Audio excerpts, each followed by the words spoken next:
প্রিয় দর্শক আসসালামু আলাইকুম। দর্শক আপনাদের প্রীতি ও শুভেচ্ছা জানিয়ে শুরু করছি আমাদের আজকের প্রতিবেদন। তো দর্শক আজকে আমরা এক অসহায় মেয়ের গল্প তুলে ধরব, যার নাম হচ্ছে আসমা। আসমার বিয়ে শাদী হয়নি। আসমার বিয়ের বয়স বর্তমান বয়স হচ্ছে 22 বছর। আসমার পরিবারের বাবা নেই, মা আছে। আসমা অনেক কষ্ট করে সংসারটা ধরে রেখেছেন।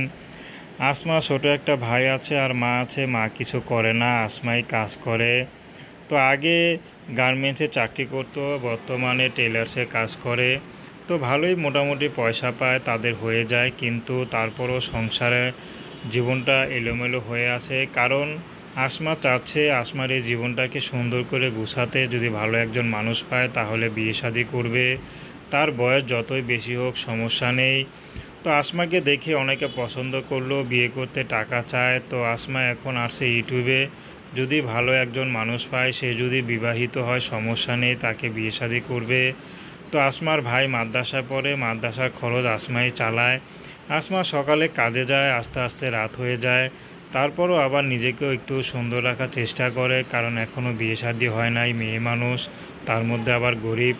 তো আসমার এই দুর্দিনে যে পাশে থাকবে, আসমা তাকেই বিয়ে শাদী করবে। তো দর্শক, প্রেম ভালোবাসা সাহায্য সহযোগিতা বিয়ে শাদী করা একান্ত আপনাদের ব্যক্তিগত ব্যাপার। আসুন আমরা 5 ওয়াক্ত নামাজ পড়ি, সর্বদা দেশের সেবা করি। আসসালামু আলাইকুম।